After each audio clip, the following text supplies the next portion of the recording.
రోజులుగా దేవనూరు గుట్టలు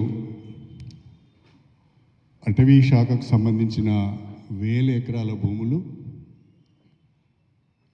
కడియం శ్రీహరి వారి కుటుంబ సభ్యులు లేదా వారి బినామీలు ఆక్రమించుకుంటున్నారు,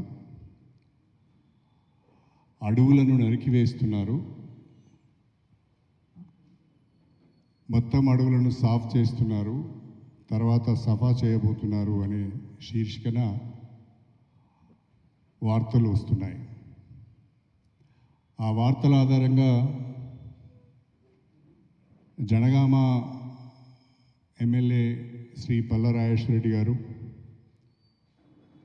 అదేవిధంగా స్టేషన్ గన్పూర్ మాజీ ఎమ్మెల్యే తాటికొండ రాజయ్య గారు అభూత కల్పనలతో, అసత్యాలతో నాపై వ్యక్తిగతంగా నీచాతి నీచంగా విష ప్రచారం చేస్తున్నారు, దుష్ప్రచారం చేస్తున్నారు. ప్రధానంగా ఈ వార్తలు ఎక్కువగా నమస్తే తెలంగాణ,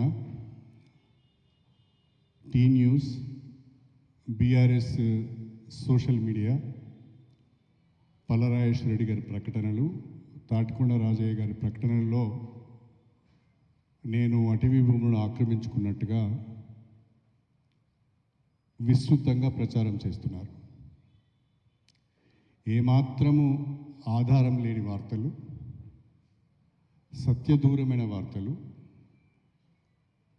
అటవీ భూములను పరిరక్షించే క్రమంలో త్వరితగతిన సెక్షన్ 4 కింద నోటిఫికేషన్ ఇవ్వాలని నేను ఒకవైపు అధికారులను ఆదేశిస్తూ ఉంటే, మరొక వైపు రైతుల పట్టాభూములను కాపాడాలనే ప్రయత్నం చేస్తుంటే నేను కబ్జాకు పాల్పడుతున్నానని మాట్లాడడం చాలా దౌర్భాగ్యం. దీనికి వివరణ ఇచ్చుకోవటానికి కూడా నాకే సిగ్గు అనిపిస్తున్నది. ఇలాంటి వార్తలు రాసి ప్రజలను అయోమయంలో పెట్టి ఒక వ్యక్తి యొక్క నిజాయితీని, ఒక వ్యక్తి యొక్క ప్రతిష్టను దెబ్బతీయడం సరైనది కాదు.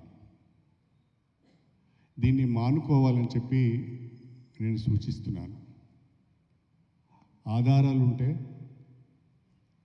సాక్ష్యాలు ఉంటే, డాక్యుమెంటరీ ఎవిడెన్స్ ఉంటే అవన్నీ ప్రజల ముందు పెట్టి దోషిగా నిలబెట్టే ప్రయత్నం చేస్తే తప్పకుండా వివరణ ఇచ్చుకునే ప్రయత్నం చేస్తాం. కానీ ఏది లేని పరిస్థితులలో, ఏదో ఆకాశం నుంచి మెటీరియల్ను తీసినట్టుగా, ఏదో శూన్యం నుంచి మెటీరియల్ను తీసినట్టుగా ఈ వార్తలు రావడం చాలా బాధాకరం. నేను ఇప్పటికైనా ఈ తప్పుడు ప్రచారం చేస్తున్న పత్రికలు కానీ, ఛానల్స్ కానీ, వ్యక్తులకు కానీ ఒకే ఒక విజ్ఞప్తి చేస్తున్నా. నిజంగా మీ దగ్గర సాక్ష్యాలు ఉంటే, ఆధారాలు ఉంటే అవన్నీ బయట పెట్టండి. అవి నిజమైతే, నిజమని మీరు నిరూపిస్తే తక్షణమే నేను నా ఎమ్మెల్యే పదవికి రాజీనామా చేసి ప్రజలకు క్షమాపణ చెప్పడానికి సిద్ధంగా ఉన్నాను. లేని పక్షంలో మీ పైన న్యాయపరంగా, చట్టపరంగా చర్యలు తీసుకోవటానికి కూడా నేను వెనుకాడను. నా మంచితనాన్ని, జర్నలిజం మీద నాకున్న గౌరవాన్ని మీరు తక్కువ అంచనా వేయొద్దు. నా 30 సంవత్సరాల రాజకీయ జీవితంలో 1994లో నేను మొట్టమొదటిసారి ఎమ్మెల్యేగా ఎన్నికయ్యాను. ఇప్పుడు 2025, దాదాపు 30 ఇయర్స్, 30 సంవత్సరాలుగా నేను ఉమ్మడి వరంగల్ జిల్లాలో రాజకీయాలలో ఉన్నాను. నా 30 సంవత్సరాల రాజకీయ జీవితంలో నా అధికారాన్ని ఉపయోగించుకొని అధికారులను బెదిరించో, ఇంకే రకంగానో ప్రయత్నం చేసో ఒక గుంట భూమి కూడా నేను కబ్జా చేయలేదు. ఉమ్మడి వరంగల్ జిల్లాలో కానీ మరెక్కడైనా కానీ నేను భూ కబ్జాకు పాల్పడినట్టుగా నిరూపిస్తే కూడా నేను రాజీనామా చేయడానికి సిద్ధంగా ఉన్నాను. దౌర్భాగ్యం ఏంటి అంటే బట్టగాల్చి మీదేసి దానికి నువ్వే పరిష్కారం కనుగో అన్నట్టుగా ఉంది. ఇది మంచి పద్ధతి కాదు. అసలు జరిగింది ఏంటి అంటే నారాయణగిరి, ముప్పారము, దేవునూరు, ఎర్రవెల్లి, కొత్తపల్లి, దేవునూరు గుట్టల చుట్టూ ఒక 6 గ్రామాలు ఉంటాయి. ఈ 6 గ్రామాలకు సంబంధించి ఈ 6 గ్రామాల మధ్యన దేవునూరు గుట్టలు ఉంటాయి. 1967లో మొట్టమొదటిసారిగా దాదాపు 3750 ఎకరాలు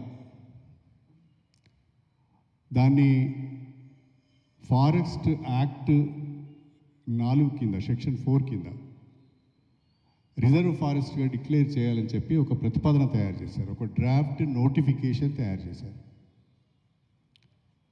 కారణాలు ఏమిటో కానీ ఇప్పటి వరకు ఆ డ్రాఫ్ట్ నోటిఫికేషన్ ప్రచురణకు నోచుకోలేదు. ఇంతవరకు అఫీషియల్గా నోటిఫికేషన్ రాలేదు. ఈ 3750 ఎకరాలు ఆ రోజు నుంచి ఈ రోజు వరకు కూడా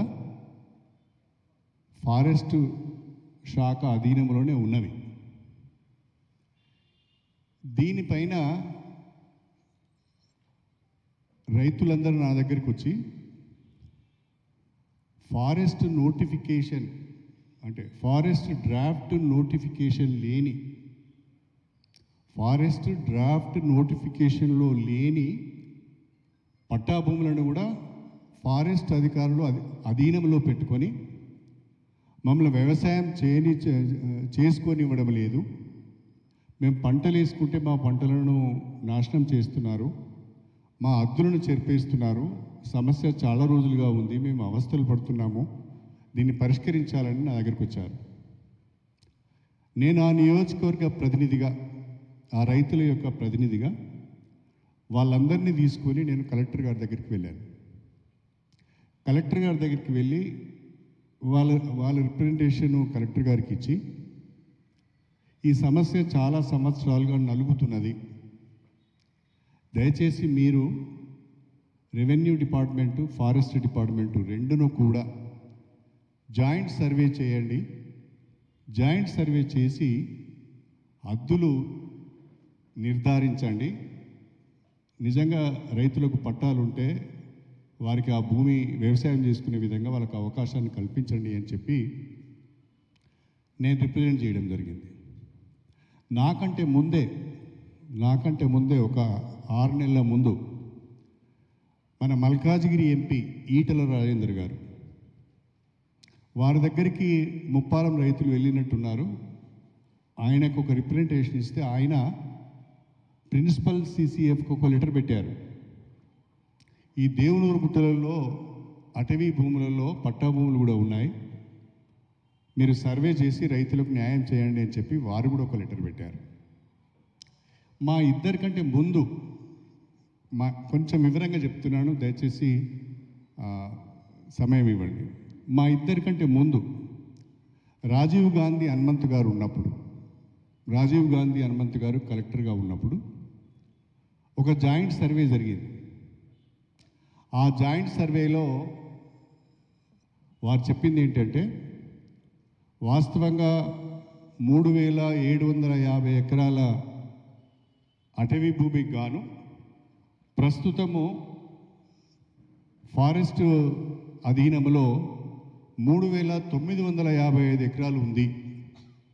అంటే దాదాపుగా ఇంకా ఒక 200 ఎకరాల పైన అధీనంలో ఉంది. దీంట్లో కొన్ని పట్టా భూములు ఉన్నాయి, దీంట్లో కొన్ని అసైడ్ భూములు కూడా ఉన్నాయి.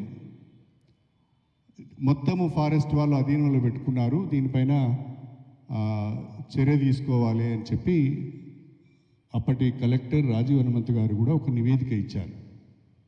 కారణాలు ఏమైనా ఆ నివేదిక వెలుగు చూడలేదు, అది ఆ నివేదిక ప్రకారము యాక్షన్ తీసుకోలేదు.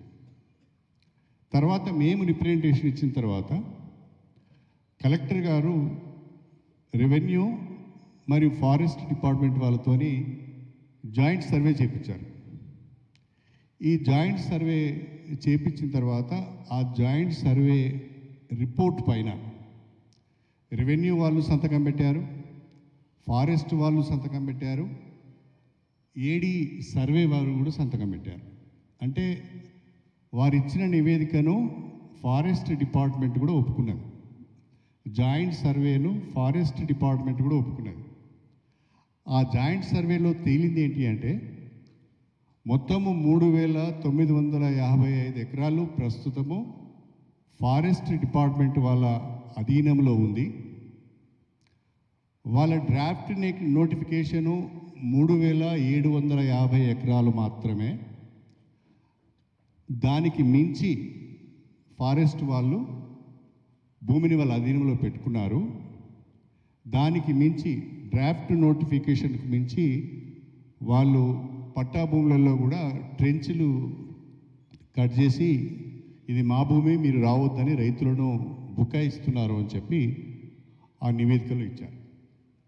తర్వాత కలెక్టర్ గారు, డిఎఫ్ఓ గారు అందరూ కూడా ఈ రిపోర్ట్ వచ్చిన తర్వాత సమావేశమై డిఎఫ్ఓ గారికి చాలా స్పష్టంగా చెప్పారు, ఇది జాయింట్ సర్వే రిపోర్టు, ఇప్పటికీ అనేక సంవత్సరాలుగా రైతులు నష్టపోతున్నారు. మీరు అనుకునే డ్రాఫ్ట్ నోటిఫికేషన్లో లేని భూములు ఏవైతే ఉన్నాయో, వేటికైతే పక్కా పాస్బుక్లు ఉన్నాయో ఆ రైతులను మనం వాళ్ళ ఎంజాయ్మెంట్ను మనం డిస్టర్బ్ చేయొద్దు, వాళ్ళని వ్యవసాయం చేసుకొని ఇవ్వాలని చెప్పి కలెక్టర్ గారు డిఎఫ్ఓకు స్పష్టంగా చెప్పారు. ఈ రైతులు ఎవరైతే ఇప్పుడు నా వెనక నిలబడి ఉన్నారో వాళ్ళందరి దగ్గర కూడా వాళ్ళ చేతులలో పాస్బుక్లు ఉన్నాయి. ఈ పాస్బుక్లు నిన్న ఇవాళ నేను ఎమ్మెల్యే అయిన తర్వాత ఇచ్చినవి కావు. 50 సంవత్సరాలుగా పాస్బుక్లు వాళ్ళ చేతిలో ఉన్నాయి. వారసత్వంగా వచ్చిన భూములు అవి. కొద్దిమంది మాత్రమే కొనుక్కున్నారు, మిగతా అన్ని వారసత్వంగా వచ్చిన భూములే. 50 సంవత్సరాల పైనుంచి పాస్బుక్ వాళ్ళ చేతిలో ఉంది. ధరణి వచ్చిన తర్వాత కూడా ధరణి పాస్బుక్ కూడా వాళ్ళకి ఇచ్చారు. అన్నిటికంటే మించి 2017 నుండి ఇప్పటి వరకు రైతు బంధు కూడా ప్రతి సంవత్సరం వాళ్ళకు వస్తున్నది. వాళ్ళ దగ్గర పాత పాస్బుక్ ఉన్నది, ధరణి కొత్త పాస్బుక్ ఉన్నది, రైతు బంధు కూడా 2017 నుంచి వాళ్లకు ప్రభుత్వ పరంగా అందుతున్నది. ఈ సమస్య అంతా ఎక్కడ వచ్చింది అంటే 23 మంది రైతులకు సంబంధించిన సమస్య ఇది. 23 మంది రైతులు 43.38 ఎకరాల భూమి. ఈ 43.38 ఎకరాల భూమికి పట్టదారు పాస్బుక్లు ఉన్నాయి. వీళ్ళకి రైతు బంధు వస్తున్నది. జాయింట్ సర్వే ప్రకారము ఇది ఫారెస్ట్ వాళ్ళ నోటిఫికేషన్లో లేదు, వాళ్ళ ఎంజాయ్మెంట్ను డిస్టర్బ్ చేయొద్దు అనేది కలెక్టర్ గారి ఆదేశం. దాన్ని వాస్తవాలు తెలుసుకోకుండా ఇది జరిగిన తర్వాత మళ్ళీ కలెక్టర్ గారు, డిఎఫ్ఓ గారు సమీక్ష చేసుకొని మన జాయింట్ సర్వే అయితే పూర్తి అయింది, దీన్ని ఒకసారి ప్రిన్సిపల్ సిసిఎఫ్ పంపిద్దాం, ప్రిన్సిపల్ సిసిఎఫ్ నుంచి అనుమతి రాగానే రైతులకు ఆ భూములను అప్పచెప్దామని కూడా అనుకున్నారు. ఆ రిపోర్ట్ ఇప్పుడు ప్రిన్సిపల్ సిసిఎఫ్కి వెళ్ళింది. Joint survey report principal CCF గారి దగ్గరికి వెళ్ళింది. వాస్తవాలన్నీ ఈ రకంగా ఉంటే నేనేదో 2,000 ఎకరాల భూమిని కబ్జా చేశానని, 2,000 ఎకరాల భూమిలో చెట్లను ధ్వంసం చేశానని, లేదా నా బినామీలకు నేను భూములు ఇప్పించే ప్రయత్నం చేస్తున్నానని విచిత్రంగా మాట్లాడుతున్నారు. ఒక రోజేమో 2,000 ఎకరాల భూమిని నేనే కబ్జా చేస్తున్నానని చెప్తారు. ఇంకొక రోజేమో రాజేశ్వర రెడ్డి గారు నిన్న మాట్లాడుతూ 25 ఎకరాలు ఒకరికి, 25 ఎకరాలకి ఇంకొకరికి, 50 ఎకరాలు వాళ్ళ బినామీలకు పట్టా చేయించే ప్రయత్నం చేస్తున్నారని రాజేశ్వర రెడ్డి గారు మాట్లాడతారు. రాజయ్య గారేమో నమస్తే తెలంగాణ వచ్చిన వార్తను నమ్మి 2,000 ఎకరాలు కడియం శ్రీహరి గారు కబ్జా చేశారని రాజయ్య గారు మాట్లాడతారు. ఈరోజు ఏం మాట్లాడతాడు, నేను రైతుల పక్షాన ఉన్నాను, రైతులకు నేను అన్యాయం చేయను అని మాట్లాడుతున్నారు. నేను ఒక మాట స్పష్టంగా చెప్పాలనుకుంటున్నాను. మొన్న ఈ మధ్యన మా ఇన్ఛార్జ్ మినిస్టర్ పొంగులేటి శ్రీనివాసరెడ్డి దగ్గర జిల్లా ఎమ్మెల్యేలది, అధికారులది సమీక్ష జరిగింది. ఆ ఆ సమీక్షలో నేను చాలా స్పష్టంగా చెప్పాను, దేవునూరు గుట్టలను మనం కాపాడుకోవాలి, ఆ ఫారెస్ట్ భూములను అన్యాక్రాంతం కాకుండా చూసుకోవాలి, ఆ దేవునూరు గుట్టలను ధర్మసాగర్ చెరువును కలుపుతూ ఎకో టూరిజంను డెవలప్ చేయాలని చెప్పి నేను ప్రతిపాదన పెట్టాను. దానికి మినిస్టర్ గారు కూడాను ఆథరైజ్ చేస్తూ మీరు ఎకో టూరిజంకి సంబంధించిన ఒక ప్రాజెక్ట్ రిపోర్ట్ తయారు చేయండి అని చెప్పి కూడా కూడాకు ఆదేశాలు ఇవ్వడం జరిగింది. ప్రభుత్వ భూములను కాపాడే వ్యక్తిని నేను, అటవీ భూములను కాపాడే వ్యక్తిని నేను. అదేవిధంగా రైతుల పక్షాన మాట్లాడవలసిన బాధ్యత కూడా నా పైన ఉన్నది. ఒకవైపు రైతుల భూములను కాపాడుతూనే అటవీ భూములను కూడా కాపాడాలనేదే నా ఆలోచన. అయితే ఇంత దుర్మార్గంగా మాట్లాడతారని నేను అనుకోలేదు. మరీ బీఆర్ఎస్ సోషల్ మీడియాలో అయితే నా మీద చిత్ర విచిత్రమైన పోస్టింగ్లు పెట్టారు. బీఆర్ఎస్ అఫీషియల్ సోషల్ మీడియా, అవన్నీ మీకు చూపిద్దామనుకున్నాను కానీ మీరు చూసే ఉంటారని చెప్పి నేను మీకు చెప్పడం లేదు. ఇంత దరిద్రంగా దిగజారి వ్యవహరిస్తే మరి దీనికి పరిష్కారం ఏంటి? ఎవరు దీనికి సమాధానం చెప్పాలి? ఏ రకంగా సమాధానం చెప్పాలి? దయచేసి ఆలోచించాలని చెప్పి నేను మీడియా మిత్రులందరినీ కూడా కోరుతున్నా. ప్రధానంగా నేను పల్లా రాజేశ్వర రెడ్డి గారిని, అదేవిధంగా మాజీ ఎమ్మెల్యే రాజయ్య గారిని, మీరిద్దరు స్వయంగా దేవునూరు గుట్టలకు వెళ్ళండి. అటవీ అధికారులను, రెవెన్యూ అధికారులను, రైతులను, మీడియా మిత్రులందరినీ తీసుకువెళ్ళండి. ప్రజలందరి సమక్షంలో మీరే విచారణ చేయండి. మీ విచారణలో 2000 ఎకరాల అటవీ భూమిని నేను ఆక్రమించుకున్నట్టుగా ఏ చిన్న సాక్ష్యం మీకు దొరికినా నేను ఇంతకుముందే చెప్పినట్టుగా ఎమ్మెల్యే పదవికి రాజీనామా చేసి రాజేశ్వర రెడ్డి గారి ఇంట్లో, రాజయ్య గారి ఇంట్లో గులాముగా పనిచేస్తానండి. మీరు నిరూపించలేకపోతే మీరిద్దరు నా ఇంట్లో గులాంగా పనిచేయాలి. నిరూపించకపోతే మీరిద్దరు నా ఇంట్లో గులాములుగా పనిచేయాలి. నా సవాలును కాస్తంత తెలంగాణ చీము నెత్తురున్నోడైతే అంగీకరించాలి. కాస్తంత తెలంగాణ చీము నెత్తురు ఉన్నాడు నా సవాలును అంగీకరించాలి. లేకుంటే బేషరతుగా క్షమాపణ చెప్పాలి. లేకుంటే నేను తీసుకోపోయే చట్టపరమైన చర్యలను ఎదుర్కోవాలి. దయచేసి నేను మీడియా మిత్రులందరినీ కోరుతున్నా, నేను ఈ జిల్లాకు కొత్తవాడిని కాదు. 30 సంవత్సరాలుగా మీ ముందే ఉన్నాను. నేను నా రాజకీయ జీవితం తెరిచిన పుస్తకం. ఎవరిని మోసం చేసింది లేదు, ఎక్కడ తప్పు చేసింది లేదు, ఎక్కడ భూ కబ్జాలకు పాల్పడ్డది లేదు. My political life is a clean white paper, కోరా కాగజ్. నా రాజకీయ జీవితం అంతా కోరా కాగజ్. It's a white paper. Nobody can ink on it. ఎవరికి ఆ ధైర్యం లేదు. ఎందుకు లేదు అంటే నేను ఎందుకు తప్పు చేయలేదు. దయచేసి ఇలాంటి వార్తలు ప్రచురించే ముందు ఒక్కసారి మీరు వెరిఫై చేసుకోండి. రాష్ట్రంలోనే ఒక పేరున్న ఒక వ్యక్తి పైన, దాదాపు 30 సంవత్సరాల రాజకీయ జీవితం ఉన్న వ్యక్తి పైన, అనేక సార్లు మంత్రిగా, అనేక సార్లు ఎమ్మెల్యేగా, ఎమ్మెల్సీగా ఎంపీగా పనిచేసిన వ్యక్తి పైన ఒక వార్త రాసే ముందు 1-2 సార్లు రీచెక్ చేసుకొని రాయాలి. ఇది నా అప్పీల్ మాత్రమే మీకు, నా విజ్ఞాపన ఇది. ఎందుకంటే మనం అందరం సమాజంలో ఉన్నాం. సమాజానికి మనం అందరం కూడా సమాధానం చెప్పాలి. ఎవరైనా సమాధానం చెప్పాల్సిందే. ప్రజలకు ఎవరం కూడా అతిథులం కాదు. అందరికి కూడా బాధ్యత ఉంటుంది, అందరికి కూడా రెస్పాన్సిబిలిటీ ఉంటుంది. Everybody has to shoulder the responsibility. మేము ఎవరికి సమాధానం చెప్పవలసిన అవసరం లేదు అంటే సమాధానం చెప్పవలసిన రోజు వస్తుంది. దయచేసి మిత్రులందరికీ కూడా నా విజ్ఞప్తి, ఇవన్నీ ఈ వార్తలన్నీ కూడా సత్యదూరమైనవి. నేను అటవీ భూములను కాపాడటానికి ప్రయత్నం చేస్తున్నాను.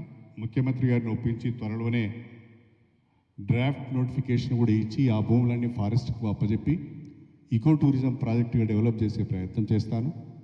అదేవిధంగా నన్ను నమ్ముకొని నాకు ఓటేసిన రైతులకు కూడా అన్యాయం జరగకుండా ఆ పట్టా భూములు ఉన్న వారికి, నోటిఫికేషన్లో లేని వారికి, ఫారెస్ట్ డిపార్ట్మెంట్ నోటిఫికేషన్లో లేని వారికి వాళ్ళ పట్టా భూములు వాళ్ళకు చెందే విధంగా, వాళ్ళు ఇబ్బంది పడకుండా ఉండే విధంగా వాళ్ళకు కూడా నా వంతు సహాయం చేస్తాను.